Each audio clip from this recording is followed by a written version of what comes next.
Welcome to नाने classes. दोस्तों, नाने क्लासेस के यूट्यूब चैनल पे आपका स्वागत है। आज है 26 नवंबर 2021 और 26 नवंबर 2021 के जितने भी most important Rajasthan current affairs के क्वेश्चन बनते हैं, आज हम उनका डिस्कस करेंगे। पूरा वीडियो ध्यान से देखना और लास्ट में मैं आपसे क्वेश्चन पूछूंगा जिनके जवाब आपको कमेंट बॉक्स में देना है। दोस्तों, वीडियो अच्छा लगे लाइक शेयर और सब्सक्राइब कर लेना जो नए हैं चैनल पे। देखिए 26 नवंबर है आज और 26 नवंबर का एक खास दिन है।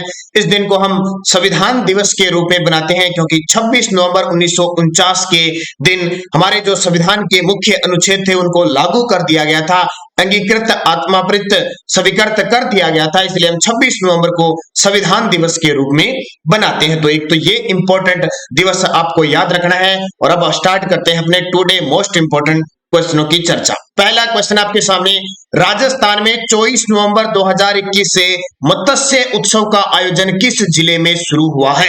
ये मत्स्य प्रदेश कौन सा कहलाता है? उस जिले में शुरुआत हो चुकी है 24 नवंबर से मत्स्य महोत्सव की। तो ये कहां से शुरू हुई है? अलवर जिले से। निश्चित तौर पे राजस्थान पर्यटन विभाग के द्वारा 24 से 26 नवंबर यानी आज परसों स्टार्ट हुआ है। आज इन 3 दिनों के मध्य 24, 25 और 26 के मध्य अलवर में मत्स्य उत्सव का आयोजन किया जा रहा है। तो ये इंपॉर्टेंट है। जिस प्रकार बूंदी में बूंदी महोत्सव बनाया जा रहा है, उसी प्रकार अलवर के अंदर मत्स्य उत्सव बनाया जा रहा है क्योंकि अलग अलग जिलों के अलग अलग उत्सव प्रसिद्ध है और मुख्य रूप से पर्यटन विभाग करवाता है। जैसे थार महोत्सव पूछे तो बाड़मेर का प्रसिद्ध है। कहां का? बाड़मेर का। मरु महोत्सव जैसलमेर का।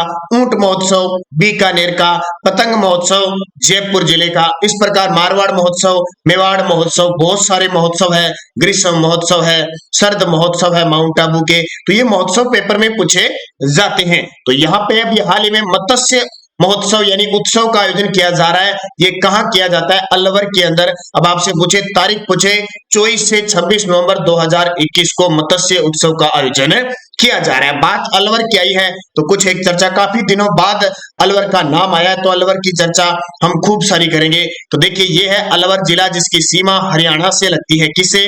हरियाणा से लगती है। इसको पहले सालव प्रदेश के नाम से भी जाना जाता था। ये क्षेत्र अर्जुनाइन का, सालव का, मत्स्य क्षेत्र का, सूरसेन का, इस क्षेत्र के अंदर ये आता है। इसे राजस्थान का स्कॉटलैंड भी कहा जाता है, राजस्थान का सिंहद्वार भी कहा जाता है। हम ज्यादा चर्चा करेंगे इसकी करंट अपडेट पर, क्या वर्तमान में करंट में चल रहा है अलवर में। एक तो तीसरा सैनिक स्कूल प्रस्तावित हुआ है अभी राज्य सरकार के द्वारा, ये चर्चा में है। इसके औद्योगिक क्षेत्र, ये बहुत बड़ा औद्योगिक क्षेत्र है। वर्तमान में राजस्थान की नवीन राजधानी, नवीन मैनचेस्टर, वो भिवाड़ी अलवर कहलाता है। यहाँ पे जापान के द्वारा 2 पार्क स्थापित किए गए जिन्हें जापानी पार्क कहता है। एक तो निमराना पार्क निमराना के अंदर है और एक गिलोट के अंदर है। ये दोनों क्वेश्चन पेपर में आ चुके हैं। तीसरा ध्यान रखना, दक्षिणी कोरिया पार्क भी गिलोट के अंदर स्थापित किया जा रहा है। इसके अलावा बहुत ही ज्यादा चर्चा में बानासुर विधानसभा क्षेत्र, नाम सुना होगा बानासुर विधानसभा क्षेत्र से हाल ही में शंकुतला रावत को राजस्थान की उद्योग मंत्री बनाया गया है, ये चर्चा में है। इसके अलावा अभी उषा देवी को पद्म श्री मिला है 2020 का, उनका शब्द भी कहां से है? अलवर जिले से है। किसका? उषा देवी का। और यहाँ पे अंतरराष्ट्रीय स्तर का ग्रीनफील्ड एयरपोर्ट स्थापित किया जा रहा है कोट कासिम निमराना के अंदर। प्याज मंडी कहां किया है? क्योंकि एक जिला एक उत्पाद में प्याज को अलवर से चुना गया है। सरिस्का अभयारण्य, कौन सा? सरिस्का अभयारण्य कहां पे है? अलवर के अंदर है, जो 1978 में टाइगर रिजर्व घोषित हुआ था। हाल ही में यहाँ की जो बाघिन थी उसके 3 शावकों के नाम रख दिए गए हैं, ये भी आपको चर्चा में है वर्तमान में। इसके अलावा भिवाड़ी के अंदर भिवाड़ी जो औद्योगिक क्षेत्र है वहां पे स्पोर्ट्स व खिलौने बनाने की यूनिट स्थापित की जाएगी। एक और नाम आता है पायल जांगिड़ का नाम बड़ा खास आता है। ये इन्होंने बाल विवाह रोकने के लिए इन्हें अंतरराष्ट्रीय स्तर पर बिल गेट्स फाउंडेशन के द्वारा, मेलिंडा एंड फाउंडेशन के द्वारा सम्मानित किया गया था, ये भी चर्चा में है। और अलवर की बात करें, अलवर राजस्थान के राजेंद्र सिंह का नाम सुना आपने, वाटरमैन राजेंद्र सिंह, उनका संबंध भी अलवर जिले से और 2001 में इन्हें रेमन मैग्सेसे से अवार्ड मिल चुका है। सर्वाधिक उत्पादन हाल ही में कृषि क्षेत्र में बाजरा और सरसों का उत्पादन किस क्षेत्र में हो रहा है? अलवर क्षेत्र में हो रहा है। तो इतनी बातें आपको अलवर की याद रखनी है। इसके अलावा अलवर का एक अल्दीना नाम का गांव है वहां पे एक स्कूल बनाया गया है जिसकी सेम आकृति जो जलियान वाला जहाज होता है उसकी आकृति में बच्चों को वहां पे एकदम स्कूल बना दिया गया है। तो इतनी बातें आपको अलवर क्षेत्र की याद रखनी है, इंपॉर्टेंट है, परीक्षा में पूछा जाता है क्योंकि सबसे बड़ा औद्योगिक क्षेत्र है ये अलवर क्षेत्र बड़ा। और अभी हाल ही में आईक्यू गुणवत्ता वायु रिपोर्ट के अनुसार जो प्रदूषित सबसे ज्यादा हवा है वो भी भिवाड़ी अलवर की है। तो इतनी बातें मैंने अलवर की बता दी, अच्छे तरीके से इसको पढ़ लेना। दूसरा क्वेश्चन देखिए, पटियाला में आयोजित 64वीं नेशनल शूटिंग चैंपियनशिप में स्किट सीनियर वर्ग में दर्शना राठौड़ ने कौन सा पदक जीता है? पटियाला में आयोजित, पटियाला कहां पे है? पंजाब के अंदर है। उसमें 64वीं नेशनल शूटिंग चैंपियनशिप, शूटिंग यानी निशानेबाजी चैंपियनशिप में स्किट सीनियर वर्ग में, अलग अलग वर्ग है, सीनियर वर्ग में दर्शना राठौड़ ने कौन सा पदक जीता है? तो दर्शना राठौड़ ने स्वर्ण पदक जीता है। तो राजस्थान की दर्शना राठौड़ स्किट निशानेबाजी में देश की गोल्डन गर्ल बन चुकी है अभी। और जब कोई भी खिलाड़ी राजस्थान का स्वर्ण पदक लाएगा तो उसका एग्जाम में निश्चित तौर पे आपसे पूछा जाता है, लगातार एग्जामिनर क्वेश्चन पूछ रहा है, 2-3 नाम दे देता है, पूछता है इनका संबंध किस खेल से। तो दर्शना राठौड़ निशानेबाज है। सीनियर में गोल्ड के साथ देखो, इन्होंने सीनियर में तो गोल्ड जीता, जूनियर में इन्होंने कांस्य पदक जीता, ब्रॉन्ज मेडल, और महेश्वरी चौहान और सांभवी कुमारी के साथ मिलकर सिल्वर मेडल भी जीता। तो देखिए संयुक्त रूप से रजत जीता, एक में ब्रॉन्ज जीता और एक में स्वर्ण जीता। पेपर में आएगा महेश्वरी चौहान, सांभवी कुमारी और दर्शना राठौड़ का संबंध किस खेल से है? तो आपका उत्तर हो जाएगा निशानेबाज। और कहां पे? 64वीं नेशनल शूटिंग चैंपियनशिप में पटियाला में जो आयोजित होती है वहां पे दर्शना राठौड़ ने स्वर्ण पदक जीता। तो स्वर्ण पर जो निशाना लगाता है वो एक बड़ी बात हो जाती है। देखिए तस्वीर, ये तीनों ही वो खिलाड़ी हैं, कौन सी? दर्शना राठौड़ है, सुमना कुमारी है और महेश्वरी चौहान, तीनों आपके सामने है। तीनों महारथी, तीनों ने निशानेबाजी में अलग अलग पदक जीते। अगला क्वेश्चन देखिए, और जिस विद्यार्थी ने अब तक हमारे चैनल को सब्सक्राइब नहीं किया है सब्सक्राइब करें, बेल आइकन का घंटा दबाएं ताकि जो भी वीडियो अपलोड हो आप तक उसका नोटिफिकेशन पहुंचे। लाइक और शेयर करना। और संडे के दिन शाम 8 बजे आपको, चाहे राजस्थान पुलिस है, चाहे वीडियो है, चाहे फर्स्ट ग्रेड है, सेकंड ग्रेड, पीटीआई, कंप्यूटर कोई भी हो, उसके लिए संडे को शाम 8 बजे राजस्थान में चौहान वंश से संबंधित जितने भी क्वेश्चन है, चाहे आपके जालोर के हैं, चाहे रणथंभौर के हैं, चाहे अजमेर के हैं, चाहे हड़ौती के हैं, चाहे सिरोही के, सबका पूरा फुल पावर रूप से एक वीडियो मिलेगा जहां से आपके एग्जाम में एक भी क्वेश्चन बाहर नहीं जाएगा। तो तैयार रहना, मस्त रहना और चुस्त मुस्त रहकर ये वीडियो जरूर देखना।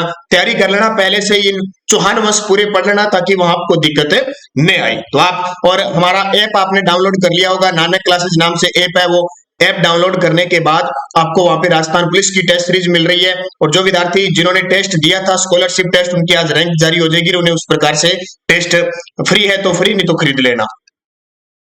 बिहार में 55वीं वार्षिक कृषि कन्वेंशन में किस कृषि विश्वविद्यालय को कुलाधिपति क्यों? बिहार में 55वीं वार्षिक कृषि कन्वेंशन हुआ था, वहां पे राजस्थान के किस कृषि विश्वविद्यालय के कुलाधिपति को गोल्ड मेडल से सम्मानित किया गया? गोल्ड मेडल से सम्मानित किया गया, तो वो किसके? कोटा के। किसके? कोटा के। तो बिहार में हुई 55वीं वार्षिक कृषि कन्वेंशन में कृषि विश्वविद्यालय कोटा के कुलाधिपति प्रोफेसर डीसी जोशी को गोल्ड मेडल से सम्मानित किया। तो बहुत बड़ी बात है क्योंकि हमारे राजस्थान में 5 कृषि विश्वविद्यालय, कितने? 5। कौन कौन से? याद रखना, सबसे पहले स्वामी केशवानंद कृषि विश्वविद्यालय सबसे पहले स्थापित हुआ था 1987 में। ये पहले उदयपुर में स्थापित हुआ था कृषि विश्वविद्यालय, लेकिन बीकानेर में फिर 2009 में इसका नाम बदलकर, पहले ये राजस्थान कृषि विश्वविद्यालय था, स्वामी केशवानंद कर दिया। फिर हमारे राजस्थान में उदयपुर वाला महाराणा प्रताप कृषि विश्वविद्यालय स्थापित हुआ था 1999 के अंदर। फिर श्री कर्ण नरेंद्र कृषि विश्वविद्यालय जयपुर, कोटा कृषि विश्वविद्यालय बोरखेड़ा कोटा में, और जोधपुर कृषि विश्वविद्यालय मंडोर जोधपुर में। इस प्रकार राजस्थान में टोटल 5 कृषि विश्वविद्यालय, ये ध्यान रखना। और वर्तमान में हमारे राजस्थान के कृषि मंत्री हैं लालचंद कटारिया, तो इनको आप याद रखना। अगला क्वेश्चन देखिए, पश्चिमी क्षेत्र सांस्कृतिक केंद्र की ओर से दिया जाने वाला कोमल कोठारी लाइफ टाइम अचीवमेंट पुरस्कार 2021 के से प्रदान किया जाएगा। बहुत ही खास जब इसका नाम आता है, पश्चिमी क्षेत्र सांस्कृतिक केंद्र की ओर से दिया जाने वाला कोमल कोठारी लाइफ टाइम अचीवमेंट पुरस्कार 2021 किसे प्रदान किया जाएगा? तो ये विजय वर्मा और डॉक्टर प्रकाश खड़गे को सम्मानित किया जाएगा। किसको? एक तो विजय वर्मा और दूसरे डॉक्टर प्रकाश खड़गे को achievement life time achievement award है ये, इन दोनों को प्रदान किया जाएगा। अब देखिए ये इतना इंपॉर्टेंट नहीं है कि कोमल कोठारी लाइफ टाइम, बस इतना याद रखना। बात ये इंपॉर्टेंट है, ये संस्था बहुत इंपॉर्टेंट है। पश्चिमी क्षेत्र सांस्कृतिक कला केंद्र का मुख्यालय है उदयपुर के अंदर। कहां पे है? उदयपुर के अंदर है और 1986 में इसे स्थापित किया गया था।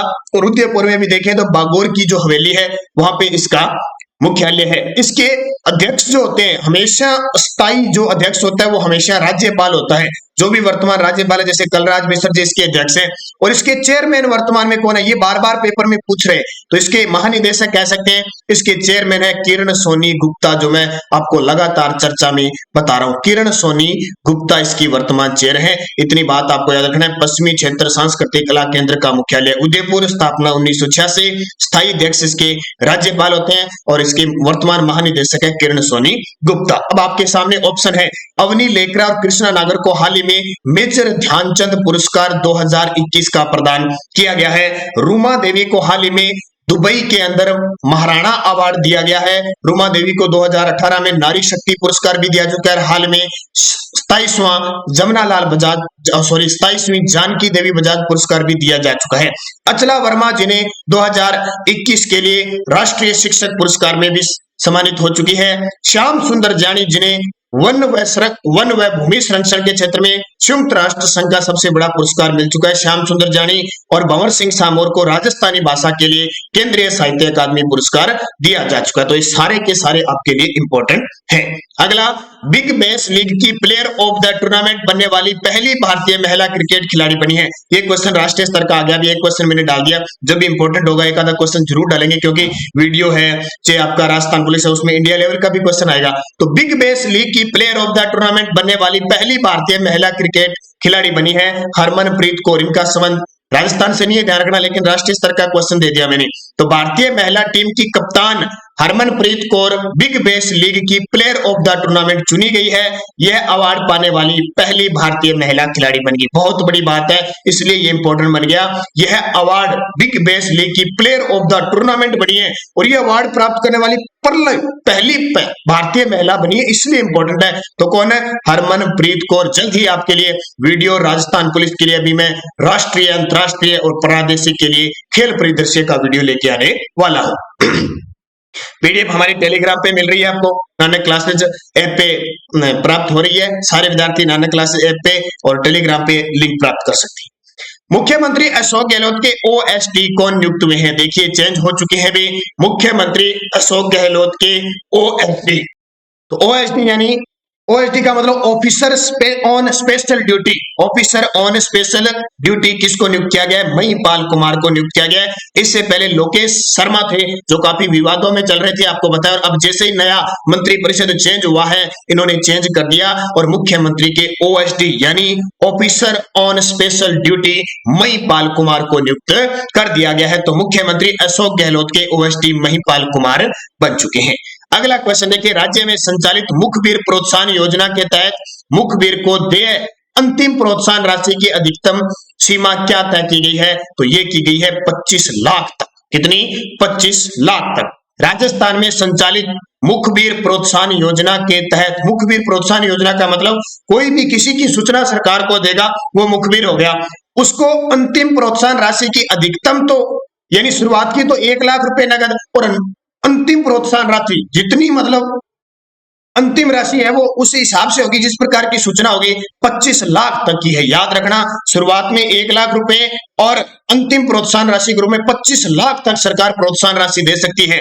मुख्यमंत्री अशोक गहलोत ने कर चोरी की सूचना देने वाले, खास करके कर चोरी की, क्योंकि कर अगर छोटी मोटी चोरी है तो उसको 1 लाख रुपए या बीच में, अगर बड़ी कोई चोरी की सूचना सरकार को देता है, टैक्स की सूचना देता है, तो उसे 25 लाख तक अधिकतम प्रोत्साहन राशि सरकार दे सकती है। तो राज्य सूचना आसूचना निषेधालय में संचालित मुखबिर प्रोत्साहन योजना को राजस्व अर्जन से संबंधित राज्य सरकार के सभी विभागों में लागू करने की मंजूरी 2021 को दी है। यानी कर चोरी के लिए सभी विभागों में ये लागू कर दी गई है कि कोई अगर सूचना देता है तो उसे सरकार ये योजना की। और ये क्वेश्चन बहुत इंपॉर्टेंट है, 2021 के एक आरवीएनएल के पेपर में आ चुका है, तो इसको अच्छे तरीके से पढ़ लेना। इसलिए कुछ एक दो क्वेश्चन इधर उधर के मैं इसलिए देता हूं ताकि एग्जाम में हमने छोड़ दिए उन क्वेश्चनों को वापस पढ़े।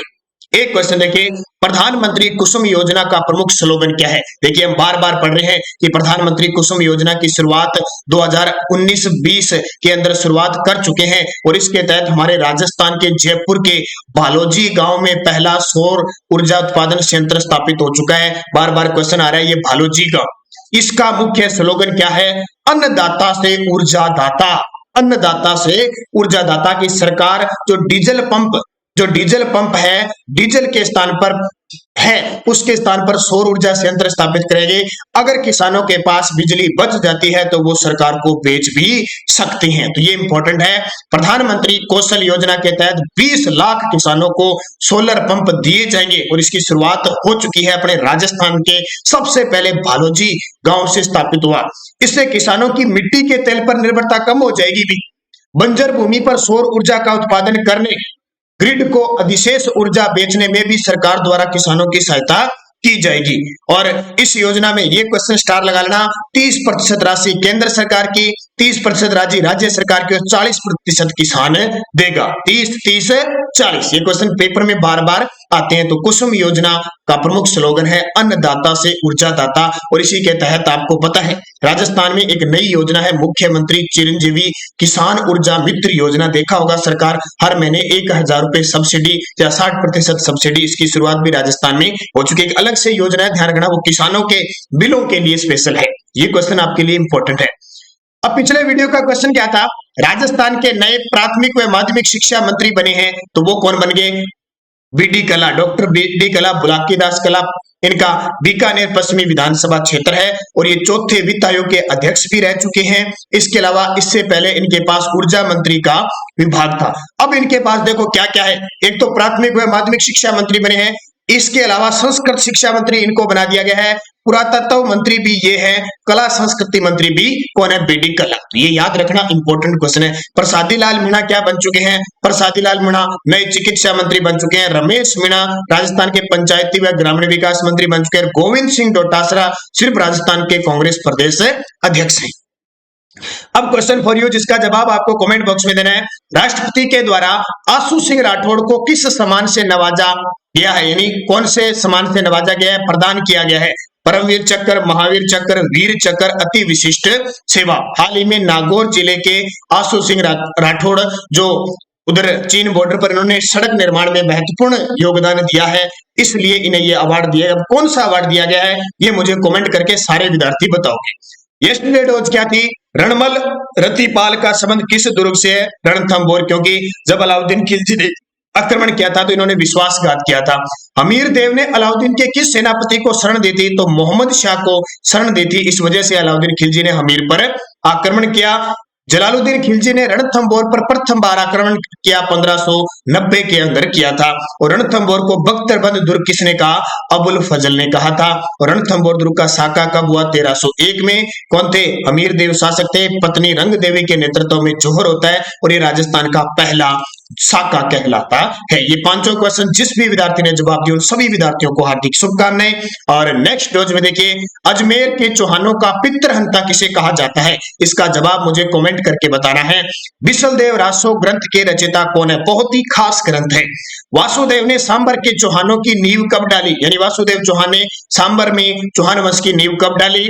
नागौर का प्राचीन नाम क्या था? नागौर का प्राचीन नाम क्या था? और पुष्कर में वराह मंदिर का निर्माण किस चौहान शासक ने करवाया? तो मैं आपकी हिस्ट्री पूरी कवर कर दूंगा, मैं चौहानों से लगाऊं। ये 5-5 क्वेश्चन देखिए सारे क्लियर हो जाएंगे और संडे को 8 बजे इसकी पूरी क्लास आपको एकदम भारी भरकम क्लास मिल जाएगी ताकि आप सारे क्लियर कर सको। तो दोस्तों वीडियो को जाते जाते लाइक शेयर जरूर करना और जिस विद्यार्थी ने अब तक हमारी 2020 और 2021 की नवंबर 2021 तक राजस्थान करंट अफेयर्स नहीं खरीदी है, इसकी पीडीएफ हमारे पास उपलब्ध है, एकदम प्रिंटेड, आप प्रिंट निकाल सकते हो। उसमें नए पद्मश्री मिले हैं, कौन नया मंत्री बना है, कौन खेल खिलाड़ी को कौन सा पुरस्कार मिला है, सब उसमें इंक्लूड है। कोई विद्यार्थी लेना चाहता है तो 8094496272 पर फोन पे, गूगल पे, पेटीएम की व्यवस्था है। 100 रुपए पे करने हैं इस नंबर पे आपको, और इसी नंबर पे व्हाट्सएप से आपको पीडीएफ मिल जाएगी। इस पे कॉल मत करना, कोई कॉल करेगा तो उसकी उठाई नहीं जाएगी। आप सिर्फ इस नंबर पे कीजिए और इसी नंबर पे व्हाट्सएप मैसेज कर दीजिए,